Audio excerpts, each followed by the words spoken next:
안녕하세요. 저는 농사일하며 간간히 사연 듣는 게 취미인 50대 주부입니다. 남편과 저는 10년 전 귀농을 했어요. 귀농을 할 적에는 정말 막막했어요. 안정적으로 회사를 다니고 있던 남편의 몸이 갑자기 안 좋아졌을 때였거든요. 그날은 평소와 다를 게 없던 날이었어요. 부엌에서 아침을 차리고 있는데 방에서 남편의 심한 기침 소리가 들렸어요. 놀란 저는 식탁을 차리다 말고 방으로 뛰어 들어갔죠. 며칠 동안 기침을 좀 하긴 했지만 그렇게 숨을 쉬기가 힘들 정도로 심한 기침은 처음이었어요. 방으로 들어가 보니 남편은 가슴을 움켜쥐고 있었고 입을 가리고 있던 오른손에는 피가 묻어 있었어요. 정말 심장이 덜컥거리면서 눈앞이 새하얗게 변하더라고요. 무슨 정신으로 택시를 타고 병원으로 도착했는지 모르겠어요. 정신을 차려보니 이미 응급실이었고 침대 위에 남편이 누워 있었어요. 저는 그 옆에 앉아서 멍하니 열 때문에 뜨거운 남편 손을 잡고 있었어요. 의사 선생님은 금방 오셨고 급성 폐렴이라 입원 치료해야 할 것 같다고 하더라고요. 남편은 꼬박 열흘을 입원해 있어야 했어요. 내렸다가도 금세 오르는 열 때문에 고생이 많았죠. 그렇게 퇴원을 하고 남편은 다시 출근하기 시작했어요. 그때까지만 해도 다시 일상으로 돌아가는 줄로만 알았어요. 나아서 정말 다행이라고 생각하고 있었죠. 그런데 태어난 지 딱 일주일이 지난 날 저녁이었어요. 퇴근 후 전화할 때부터 남편의 목소리가 어둡더라고요. 집에 들어온 남편은 곧바로 저를 식탁에 앉히고 맞은편에 앉았어요. 뭐야 갑자기? 저녁 거의 다 됐는데 가서 씻고 오지. 끓이고 있던 찌개가 넘칠까봐 힐끔거리고 있는데도 남편은 여전히 가만히 앉아 있었어요. 무언가를 망설이고 있는 듯 했죠. 한동안 뜸을 들이다가 꺼낸 말은 제 귀를 의심하게 만들기 충분했어요. 여보, 나 회사 그만둬야 할 것 같아. 뭐? 아니, 그게 갑자기 무슨 말이야? 내가 요새 실적이 계속 좀 안 좋았어. 우리 부서도 곧 없어진다는 얘기도 많이 돌았고. 내가 없었을 때 거의 결정이 났었나 봐. 부서는 유지하되 인원을 줄이는 걸로. 나보고 그만두는 게 어떠냐고 물어보더라. 이참에 몸 좀 추스를 하나. 갑작스러운 남편의 이야기를 들을수록 머릿속이 복잡해지더라고요. 이제 우리는 뭘로 먹고 살아야 하나. 이 집 대출금도 아직 남았는데 앞으로의 걱정과 돈 문제들이 하나둘씩 떠오르기 시작했어요. 그럼 우리 이제 뭘로 먹고 살아? 어떻게 더 버틸 순 없어? 말을 하면서 더 어두워진 남편의 얼굴이 이미 끝났다는 거 알려주고 있었지만 저는 그렇게 물어볼 수밖에 없었어요. 저희는 그날 밤이 새도록 잠을 이루지 못했습니다. 다음날 남편은 사직서를 내고 돌아왔고 얼마 후 퇴직금이 들어왔어요. 남편과 저는 그 돈을 두고 고민에 빠졌습니다. 앞으로 살아가야 할 날들이 많은데 그 돈으로 버틸 순 없었거든요. 남편의 퇴직금을 바탕으로 뭐라도 해야 했어요. 의견은 다양하게 나왔어요. 식당, 사업, 투자. 하지만 그 무엇도 섣불리 결정할 수가 없었죠. 전부 가보지 못했던 길이었고 생각도 못한 일들이었으니까요. 그 돈을 두고 여전히 고민하던 때였어요. 문득 베란다에 심어둔 상추와 고추들을 보다가 남편과 한동안 나눴던 대화가 생각났어요. 나중에 회사 퇴직하고 나면 귀농을 하고 싶다는 이야기였어요. 공기 좋은 곳으로 가서 소소하게라도 농사를 지으며 둘이 오붓하게 살자고요. 여보, 우리 땅 조금 사서 농사 한번 지어볼까? 농사? 응, 우리 예전부터 종종 얘기하곤 했잖아. 근데 우리가 농사를 지어본 적이 없잖아. 가게 된다면 우리 고생 많이 할 거야. 이때까지와 비교도 안 되게. 괜찮겠어? 저는 고개를 끄덕였어요. 제 이야기를 들은 남편도 걱정스럽게 말하긴 했지만 좋아하는 눈치였습니다. 다른 일들과 다르게 귀농은 한 번씩 계획도 세워보기도 했었고 관심이 있어서 이것저것 찾아보기도 했었어요. 그래서인지 남편도 걱정 어린 말을 꺼내긴 했지만 반대하진 않았죠. 저희는 곧바로 무슨 농사를 지어야 하나 고민했어요. 당신 딸기 좋아하잖아. 그걸로 하자. 원래 좋아하는 걸로 시작해야 애정도 생기고 더 열심히 할 수 있지 않겠어? 저번에 한번 알아보기도 했었고. 남편의 말에 설득당한 저는 딸기를 심어보기로 결정했어요. 그리고 그때부터 땅을 알아보러 다니기 시작했죠. 그러다 괜찮은 곳을 발견하게 되었어요. 서울에 살고 계신 부모님들과 거리가 너무 멀지 않은 곳에서요. 크기도 적당하고 너무 외지지도 않아서 옷 다니기도 적당했어요. 역시나 문제는 돈이었습니다.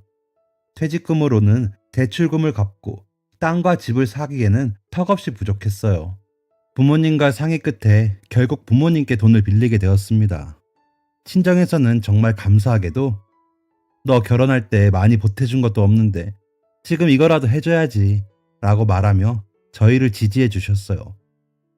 여보, 우리 그래도 돈이 부족한데 어떡하지? 하지만 친정에서 빌린 돈으로는 땅을 사고 농사 준비금으로 쓰면서 생활하기에는 여전히 부족했어요. 그때 남편이 시댁에 가보자고 제안을 해왔어요.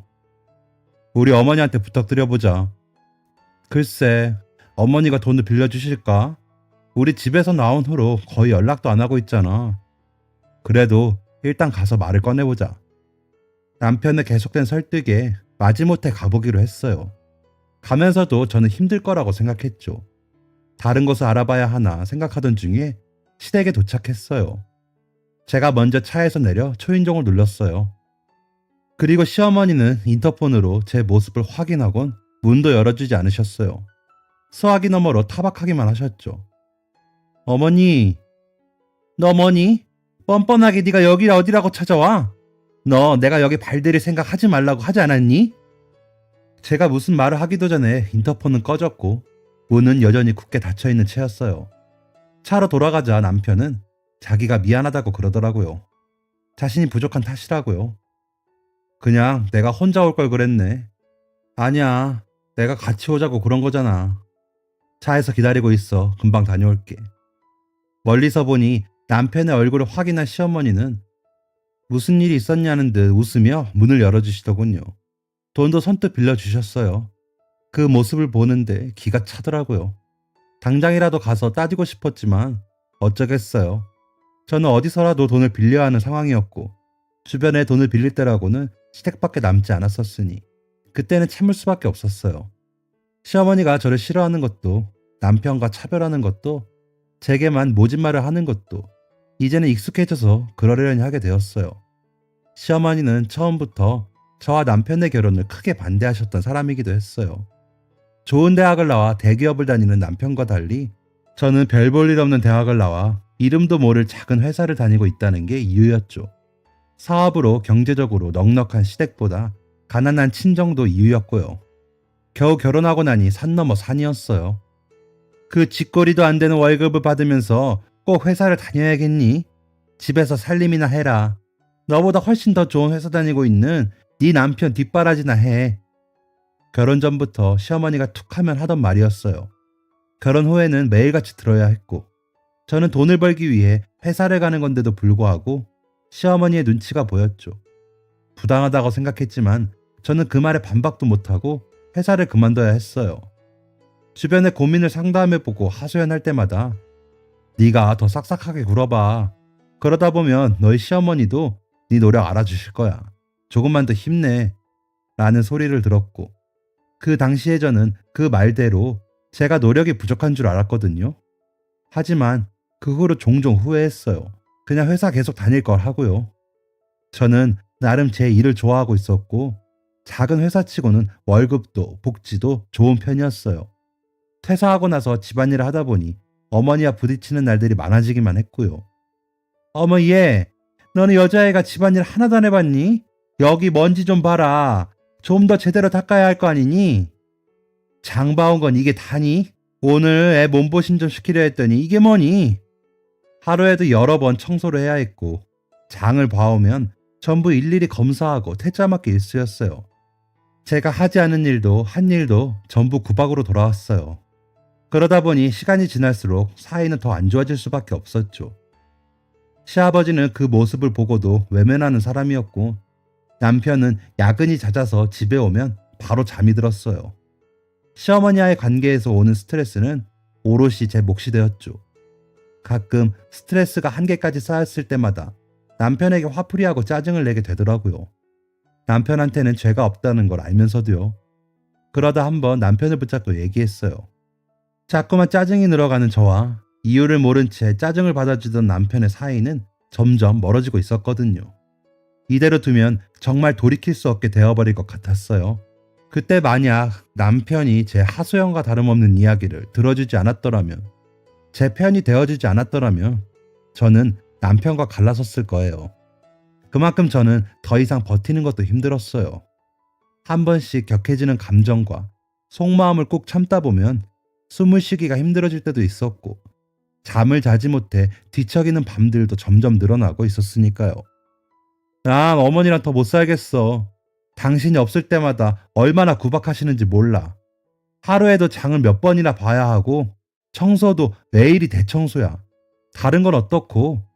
내가 뭐만 하면 마음에 안 든대. 내가 당신에 비해 너무 부족한 사람이라 당신이 나를 데리고 살아주는 것만으로도 감사히 여기라 하더라. 묵묵히 제 이야기를 들은 남편은 그 다음날 예고 없이 반차를 쓰고 집에 돌아왔어요. 저의 일상을 직접 눈으로 보기 위해서였어요. 어머니에게 말도 못하고 속으로 삼키는 저의 모습과 그런 저에게 폭언을 퍼붓는 어머니의 모습을요. 지금 뭐 하시는 거예요? 제가 없을 때마다 이러셨어요? 정수야, 네가 이 시간에 무슨 일이니? 회사에 있을 시간 아니니? 남편을 본 시어머니는 화들짝 놀라며 시간을 확인하더라고요. 아직 남편이 회사에 있을 시간임을 확인한 시어머니는 갑자기 걱정 어린 얼굴을 했어요. 설마 너 어디 아프니? 어디가 아프길래 네가 회사도 중간에 나오고. 그런 거 아니에요. 그냥 반차 좀 썼어요. 어머니, 저희 분가할게요. 머리가 아프다는 듯 이마를 짚고 한숨을 쉬며 말하는 남편을 멍하니 보던 시어머니는 고개를 획 돌려 저를 노려보더라고요. 너 내 아들한테 뭐라고 했니? 시어머니가 잔소리 좀 한다고 그걸 곳에 가서 일렀니? 잔소리요?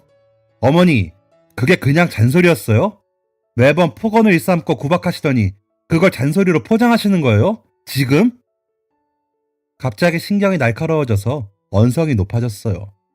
저를 겨우 진정시킨 남편이 바로 짐을 싸서 집에서 나올 수 있었죠. 현관을 나서던 그때 시어머니는 저한테 그러더군요. 니년 때문에 착한 내 아들 다 망쳤어. 앞으로 이 집에 발들일 생각 추호도 하지 말아라. 그 후로 저는 시댁에 찾아가지 않고 안부 전화도 하지 않았어요. 찾아가고 연락해봤자 좋지 못할 말만 들을 게 뻔하니까요. 남편이 가끔 한 번씩 할 뿐이었어요. 그러니 돈을 빌리기에 간 날도 어이가 없었지만 그냥 그러려니 했을 수밖에요. 어찌되었건 저희는 돈을 빌리게 되었고 원하던 곳으로 귀농해서 살 수 있게 되었어요. 첫 해는 수확이 좋지 못했어요. 처음이니 작게 시작해서 조금씩 늘려가기로 해서 많이 심지는 못했거든요. 저와 남편 둘 다 도시에서 나고 자랐고 무언가를 키워본 게 상추 같은 쌈채소가 다였기도 했고요. 귀농 초기에는 정말 시간을 쪼개서 썼던 것 같아요. 하우스에서 일하는 시간 외의 시간에는 또 다른 일을 구해서 돈을 벌었어요. 딸기 농사로 나는 수익이 거의 없으니 매달 빌린 돈을 갚기에는 역부족이었고 저희도 생활비가 있었어야 했으니까요. 잠을 줄여가며 여러 부업도 하고 근처 농사 짓는 분들을 도와 일도 했어요. 이때만큼 시간과 돈이 소중한 적도 없었어요. 아무것도 하지 않는 시간과 예기치 못하게 나가는 돈이 그렇게 아까울 수가 없었죠. 전보다 가계부를 더 꼼꼼히 쓰기 시작했고 씀씀이를 더 줄이기 위해 노력했어요. 그래도 해가 갈수록 농사는 잘 되어갔고 저희도 조금 부담을 덜어 하던 일을 하나씩 줄일 수 있게 되었어요. 그렇게 귀농한 지 5년쯤 지났을 때였어요. 점점 딸기에만 신경을 쓸 수 있게 되었고 빌린 돈도 절반 정도 갚았죠. 그리고 주변에서 소문 하나가 들려오기 시작하더라고요. 저희 땅 근처의 동네가 재개발될 계획이라는 소문이었어요. 신도시가 들어올 거라고요. 그 동네는 저희 지역에서 가장 오래된 집들이 모여있는 곳이었어요. 작고 어두운 골목들이 많고 사건 사고가 이따금씩 일어나서 말이 많았죠. 벌써부터 땅값이 오르겠다고 설레발치는 사람도 많았어요. 어딜 가나 옆 동네 이야기가 끊이질 않았어요. 하지만 시끄럽게 무성하기만 한 소문과 다르게 하루하루가 조용했고 시간이 지나자 소문은 점차 사그라들었어요. 그런데 2년쯤 지났을 때 그 소문은 현실이 된 거예요. 낡은 건물들은 다 철거되고 새 건물들이 들어서기 시작했죠. 아파트 단지와 상가가 만들어지자 주변 환경은 금방 변하더라고요. 빈 공터에는 예쁜 길이 깔리고 다양한 나무들과 꽃들이 심어졌어요. 귀농한 지 10년째가 되니 그곳은 저희 지역에서 가장 깔끔하고 예쁜 동네가 되어 있더라고요. 덕분에 저희 동네 땅들도 값이 훅 올랐고요. 마을 사람들이 모일 때마다 화두에 오르는 이야기는 당연히 땅값이었죠. 그래서 우리는 땅 팔려고 이제 농사 짓는 것도 힘들고 땅값 올랐을 때 팔아야지. 저희는 고민 중이에요. 요새 수확도 별로고 그냥 땅 팔고 그 돈으로 다른 일을 할까 싶다가도 이렇게 다들 땅을 팔까 말까 고민하더라고요. 이미 땅을 팔고 이사가는 사람도 몇 명 나오기 시작했어요. 유일하게 저희에게만 먼 세상의 이야기였죠. 저희는 딸기 농사를 그만둘 생각이 전혀 없었으니까요. 이제 딸기 농사도 잘 되어서 초기와 다르게 다른 일을 병행하지 않아도 여유롭게 생활이 가능해졌어요. 부모님들한테 빌린 돈들은 이미 전부 갚았고 이제는 용돈도 조금씩 드리고 있었고요. 몇 해 전부터는 수확할 때마다 딸기도 몇 박스씩 드리고 있었고요. 이보다 더 나을 수는 없을 거라고 생각했어요. 그런데 정말 항상 좋은 소식이 있으면 나쁜 소식도 꼭 있는 것 같아요. 어쩜 이렇게 좋은 일이 있으면 최악도 뒤따라오는지. 여느 날들과 같은 날이었어요. 아침 일찍 일어나 아침을 먹고 하우스로 가는 길이었어요. 저한테 집에 발들일 생각하지 말라던 시어머니한테 전화가 한 통 온 거예요. 저한테 직접 연락하는 일은 거의 없으니까 무슨 일이 생겼나 싶어 얼른 받았죠. 네, 여보세요? 그래, 주영이니? 요새 별일 없지? 그리고 당황할 수밖에 없었죠. 저는 평생 들어본 적이 없는 시어머니의 다정한 말투였거든요. 언제 한번 올라와서 밥 한 끼 먹고 가. 저번에 장 보러 갔다가 개를 봤는데 갑자기 네가 생각나서 게장 좀 담갔다. 네가 게장을 좋아했잖니? 제가 게장을 좋아한다는 걸 알고 있었다는 사실에 깜짝 놀랐어요. 남편도 게장을 좋아해서 시어머니는 게장을 정말 자주 담갔는데 항상 밥상에는 남편의 목뿐이었거든요. 남편이 밥 위에 하나씩 올려주는 것밖에 먹을 수 없었어요. 반찬 그릇에 놓인 걸 먹으면 다음날 어머니의 괴롭힘은 평소보다 심해서 그냥 먹지 않는 게 마음이 편했죠. 얼떨떨한 기분으로 남편과 함께 시댁으로 향했어요. 한편으로는 미심쩍기도 했어요. 이렇게 갑자기 바뀔 사람이 아닌데 하고요. 여보, 이제 어머니가 나이를 드시긴 했나 보다. 같이 밥 먹자고 당신한테 연락도 다 하시고.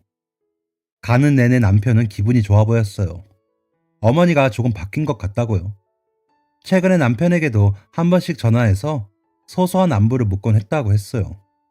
어머니가 먼저 전화하는 일은 절대 없어서 남편도 크게 놀랐었죠. 시댁에 도착해서 차에서 내리는데 시부모님이 이미 나와서 기다리고 계셨어요. 오느라 고생했다. 괜히 전화해서 주책 떨었나 싶었는데 이렇게 또 얼굴 보니까 좋네. 웃는 얼굴의 시어머니가 제게 팔짱을 끼우며 말했어요.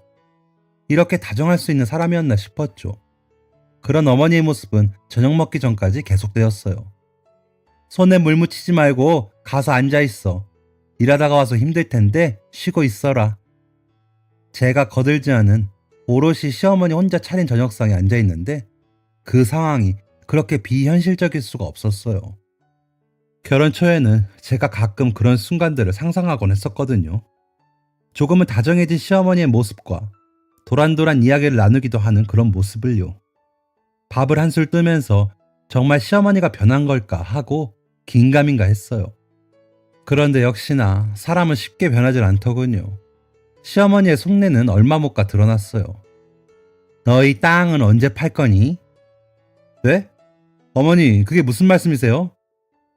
거기 신도시 들어오면서 땅값 크게 뛰었다면서 남들은 다 판다 어쩐다 그러던데 너희는 안 팔 거니? 어머니, 저랑 주영이는 땅 팔 생각 없어요. 지금 농사도 잘 되고 있고요. 처음에는 그냥 궁금해서 물어보는 줄 알았어요.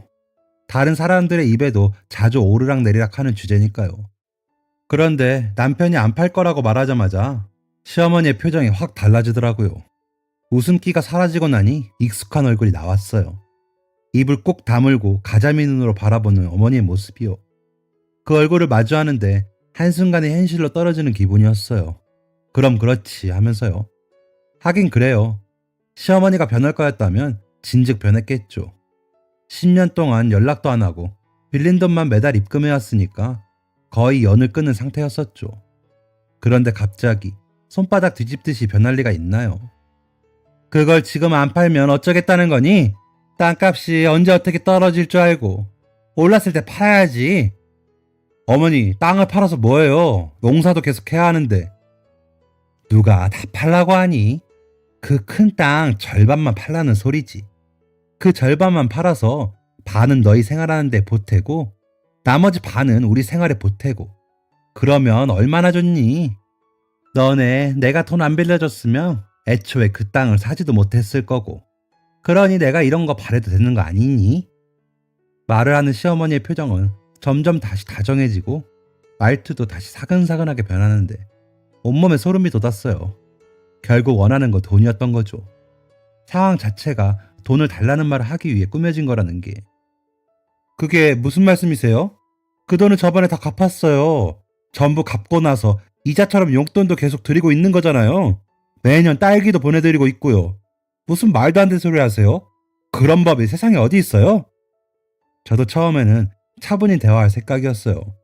아무리 그래도 상대는 시어머니였고 시아버지와 남편도 함께 있었으니까요. 예, 너 지금 나한테 생색내니? 그딴 딸기 누가 가져다 달래? 난 그런 적 없다. 그리고 지금 말하는 태도가 그게 뭐야? 싸가지 없는 건 여전하네. 그런데 말을 나눌수록 언성이 높아질 수밖에 없었어요. 전부 갚았던 돈 이야기가 나왔고 저희가 땀 흘려 소중하게 키웠던 딸기가 무시당하는 걸 참을 수가 없었어요.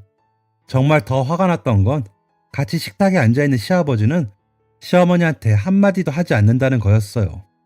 그냥 가자고 저의 팔을 잡는 남편을 만류하고 저는 시어머니와 싸우고 있었습니다. 그 땅을 살 때 내 도움 없었으면 그만큼 사지도 못했어. 내가 너였다면 감사해서라도 벌써 몫을 떼줬겠다. 어머니, 생색을 내는 게 아니라 그때였어요. 자리를 박차고 일어난 시어머니가 식탁을 뒤엎었어요. 바닥에 떨어진 그릇들은 전부 깨지고 반찬들은 이리저리 튀어서 완전 난장판이 되었죠. 시아버지는 눈이 동그래졌습니다. 이 은혜도 모르는 것, 너 왜 거기 앉아서 내가 한 밥 먹고 있니? 너는 그 밥 먹을 자격도 없다. 당장 이 집에서 나가. 다시는 여기 올 생각도 말아라.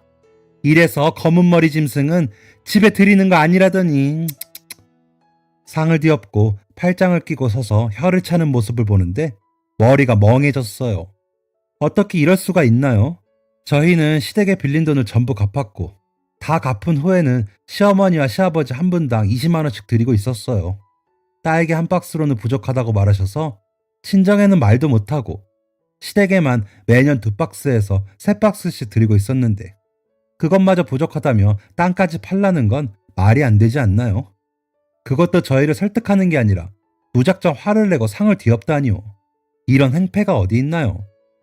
어머니, 지금 뭐 하시는 거예요? 아무리 제가 마음에 안 들어도 화가 난다고 해도 이건 아니죠.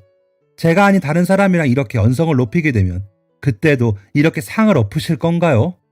그리고 저희가 용돈을 안 드리는 것도 아니고 딸기도 주변 사람들한테 다 나눠준다면서 저희한테 공짜로 3박스씩이나 가져가시잖아요. 저희가 이걸로 뭘 한 적 있나요? 그런데 이렇게 땅 팔고 돈을 내놓으라니요. 이게 날도둑과 다를 게 뭐예요? 양심은 국굴에서 잡섰나요? 제 평생 이렇게 화가 난 적이 없었어요. 오히려 너무 화가 나니까 온몸이 차갑게 식더라고요. 제가 들어도 목소리는 너무나 차분했고 머릿속에는 하고 싶은 말이 자꾸만 떠올랐어요. 그동안 살면서 참아왔던 말들이요. 차곡차곡 쌓아 만들었던 댐이 무너지듯 참아왔던 말들이 어지럽게 쏟아져 나왔어요. 다시는 여기 올 생각 말라고요? 네, 어머니. 저도 더 오고 싶지 않아요. 올 때마다 발들일 생각도 말라면서 문전박대 당하고 괴롭힘 당하는데 누가 여길 다시 오고 싶겠어요? 생판 남도 이렇게는 안 해요.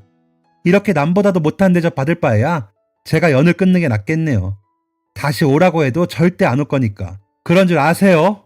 오늘부로 저는 시댁 없습니다. 그렇게 말하고 제 가방만 챙겨서 집 밖으로 나오는데 그제서야 숨이 쉬어지더라고요. 말을 뱉느라 정신이 없어서 몰랐는데 화가 나서 덜덜 떨리는 손은 식은땀으로 축축해져 있었죠. 천천히 숨을 들이쉬고 내쉬기를 반복하며 두 손을 주먹 쥐었다가 펴기를 반복했어요. 시댁에서 참고 살면서 스스로 터득한 방법이었죠. 이렇게 하면 화가 나서 흥분되었던 게 진정이 되더라고요. 물론 완전히 사라지진 않고 잔재가 남아 마음 한구석에 쌓였겠지만요. 어느 정도 마음이 진정되어 갈 때였어요. 남편의 차 앞에서 남편을 기다리고 있는데 반쯤 열려있는 창문으로 큰 소리가 들리더라고요. 큰 소리를 내는 목소리는 남편의 것이었어요. 이제 그만 좀 하세요. 주영이 말대로 어머니랑 연을 끊는 게 낫겠어요.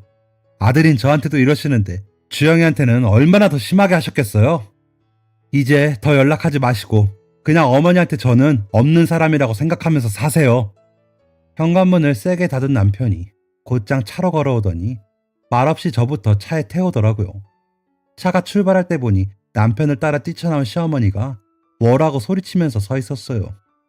뭐라고 말하는지 잘 들리진 않았지만 얼굴이 붉어진 채 뭐라고 소리치는 모습을 보니 좋은 말은 아닌 것 같았어요. 말없이 출발한 지 얼마나 되었을까? 늘 무덤덤해 보이는 평소의 모습으로 돌아온 남편이 차분하게 말을 꺼내더라고요. 어머니랑 연 끊었어. 그러니까 이제 그 집 안 가도 돼. 진작에 이랬어야 했는데 내가 너무 끌어서 당신만 힘들게 했다. 미안해. 그 말을 듣는데 저는 크게 놀랄 수밖에 없었어요. 저한텐 세상에서 모질고 싫은 시어머니였지만 이 사람에게는 그래도 어머니라 챙기는 건 어쩔 수 없다고 생각하고 있었거든요. 그래서 제가 그렇게 소리를 지르고 나왔을 때도 저와 남편을 분리해서 생각했었어요. 저는 연을 끊겠다고 말했지만 남편이 계속 시어머니와 연락하고 챙기는 건 어쩔 수 없는 일이라고요. 그래서 어쩌면 이번 일로 남편과 크게 싸울 각오도 되어 있었던 것 같기도 해요. 그런 막무가내일 뿐인 이야기를 들어줄 수 없었으니까요. 그런데 연을 끊었다니 놀랄 수밖에 없지 않겠어요. 당신이 어머니랑 연을 끊었다고? 집으로 돌아가는 내내 남편의 이야기는 계속되었어요. 그 중에는 제가 아는 이야기도 있었고 모르는 이야기도 있었죠. 남편은 어렸을 때부터 혼자 모든 걸 해결해야 했어요. 시아버지는 새벽에 나가 일하다가 늦은 밤이 돼서야 들어왔고 시어머니는 집안일에 크게 관심이 없었어요. 늘 한껏 꾸미고 나가 친구들을 만나고 새로운 사람들을 만나느라 하루를 다 보내고 들어왔거든요. 남편은 일을 할 수 있게 된 이후부터 쉬는 날도 없이 버는 돈으로 생활하고 학교를 다녀야 했대요. 매일 쪽잠을 자면서 공부하고 일하고를 쉬는 날도 없이 반복해야 했어요. 어떻게든 장학금을 받아 학비를 줄여야 했으니까요. 코피를 안 쏟는 날이 없었죠. 그 다음 이야기부터는 저도 처음 듣는 이야기였어요. 저와 남편이 결혼할 당시 저희 집은 여유가 없었기 때문에 많은 것을 해오지 못했어요. 부족한 살림 겨우겨우 아껴가면서 살고 있었거든요. 그래서 결혼할 때 필요한 건 거의 다 남편이 해왔죠. 제가 시어머니한테 구박을 받을 때 가장 많이 들은 말도 그에 관련된 말이었어요. 내가 널 결혼할 때 해준 게 얼만데 널 받아준 것도 감사히 여겨야 하는 거 아니니? 라고요. 그런데 알고 보니 그게 다 거짓말이었던 거예요. 남편이 일을 하기 시작했을 때부터 차곡차곡 모았던 돈. 저와 결혼하겠다고 그 돈을 전부 털어서 결혼했던 거였어요. 남편이 썼던 모든 돈에 시어머니의 몫은 단 하나도 없었던 거죠. 그 이야기를 듣는데 너무 기가 막혔어요. 하지도 않은 일로 생색내는 것도 모자라서 어떻게 자기 자식한테마저 이럴 수가 있나 싶었죠. 이야기를 하는 내내 남편의 전화는 계속 울렸어요. 시어머니였죠. 벨소리는 끊이질 않고 계속 울렸어요. 중간중간 문자도 하나씩 왔죠. 낳아주고 키워준 은혜도 모르고 네가 어떻게 나한테 이러니? 핸드폰에 뜨는 내용을 보는데 정말 할 말을 잃었어요. 낳아주고 키워주면 다인가요? 모든 일을 남편이 혼자 다 하고 책임져 왔는데. 핸드폰을 확인한 남편은 한숨을 쉬더니 전원을 아예 꺼버리더라고요. 헛웃음밖에 안 나오더라고요. 이렇게 속이 뻔히 보이는 사람이었나 싶었죠. 그 이후로 시댁에 연락하는 일은 없어졌어요. 자연스레 시댁으로 가던 용돈과 딸기들도 끊었고요. 마지막으로 시댁에 다녀온 이후로 남편은 조금 생각이 많아진 듯 했어요. 여보, 괜찮아? 걱정스레 물으니 남편은 전에 없이 하하 웃으며 그럼 괜찮지 라고 하는데 겉으로는 아무 일도 아닌 것만 양 웃었지만 속은 그렇지 않다는 걸 모를 리가 있나요? 그러다 며칠 전 남편과 함께 친정에 다녀왔어요. 저처럼 딸기를 좋아하는 엄마를 위해 딸기 한 박스를 챙겨서요. 딸기를 드리고는 다 같이 저녁을 먹기 위해 식탁에 모여 앉았어요. 상에는 남편과 제가 좋아하는 게장도 있었고 갈비찜도 있었죠. 오랜만에 저희가 온다고 힘을 쓰신 게 눈에 보였어요. 이번에 게장도 그렇고 갈비찜도 그렇고 아주 맛있게 됐어. 자, 어서 한술 뜨게. 엄마는 남편의 밥 위에 고기를 하나 얹어주며 어서 먹으라는 손짓을 했어요. 남편은 밥 위에 올려진 고기를 잠시 보기만 하다가 크게 한 숟가락 떠서 먹었어요. 한참을 우물거리며 씹더니 역시 장모님 요리 솜씨가 끝내주세요. 제가 먹은 갈비 중에 가장 맛있어요. 라고 말하는데 눈가가 촉촉해져 있더라고요. 처음엔 남편의 말에 좋아하던 엄마도 남편의 상태를 알아차리신 모양이었어요. 요새 무슨 일 있었나? 혹시 우리 주영이가 많이 힘들게 해? 아니요, 어머니. 주영이가 힘들게 할 일이 뭐가 있겠어요. 저 때문에 주영이가 힘들죠. 저희는 부모님께 그동안 있었던 일들을 설명드렸어요. 그동안 제가 시어머니한테 당했었던 수모들과 땅을 팔아 돈을 달라며 행패를 부렸던 시어머니의 모습, 그리고 저희가 연을 끊기로 했다는 일들이요. 그 모든 이야기를 듣는 내내 부모님은 당장이라도 자리를 박차고 일어나 찾아갈 태세였어요. 하지만 결국 그러지 않으셨고 화를 가라앉히며 끝까지 이야기를 들어주셨죠. 연을 끊고 왔다는 말에 부모님이 남편을 토닥여주며 많이 힘들겠다며 위로도 해주셨고요. 이야기를 하는 내내 차분하던 남편은 그 손길에 울컥했는지 눈물을 흘리더라고요. 그동안 얼마나 참아왔는지 남편의 눈물은 쉽게 그치지 못했어요. 장모님, 장인어른, 두 분만 괜찮으시다면 제가 두 분을 부모님으로 생각하며 살고 싶습니다. 그동안 신경 많이 못 써드리다가 그런 일이 있고 난 후에야 와서 이러는 못난 사이지만 남편이 겨우 감정을 추스르면서 말을 이어나갔어요. 남편의 두 손을 잡고 들어주던 엄마는 그 말이 끝나기도 전에 남편을 안아주셨죠. 얼마든지 장인 장모다 어려워하지 말고 편하게 해. 우리도 자네 아들처럼 여길 테니. 아이고, 우리 사위가 울보네. 그 모습을 보다 툭 뱉은 아버지의 말에 웃음이 터졌지만요. 집으로 돌아오는 길에 본 남편의 얼굴은 많이 홀가분해 보였어요. 편하게 웃는 모습을 보니 저도 이제야 마음이 놓이더라고요. 저희 부모님께 드리는 용돈도 더 올려드리고 매년 드리던 딸기도 늘려드리기로 했어요. 앞으로는 더 자주 찾아가 함께 식사도 하며 시간을 보낼 예정이기도 하고요. 그리고 저희는 상의 끝에 땅의 3분의 1은 팔기로 했어요. 양보다 질에 더 집중하기로 결정한 결과였죠. 다른 귀농하시는 분들을 돕기 위한 자그마한 수업과 체험장을 열기로 결정했어요. 귀농을 결정한 다른 분들한테 조금이라도 도움이 되었으면 좋겠다고 제안한 남편 덕분이었죠. 요즘 저는 이보다 더 행복할 순 없다고 생각하게 되어 남편도 전보다 웃는 날이 더 많아졌고요.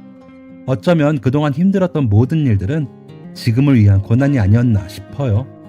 지금까지 사연 들어주셔서 감사합니다. 청취자 여러분들 모두 행복하고 건강하세요. 감사합니다. 지금까지 사연 들어주셔서 감사합니다. 사연이 재밌으셨다면 구독과 좋아요를 눌러주세요. 감사합니다. 안녕히 계세요.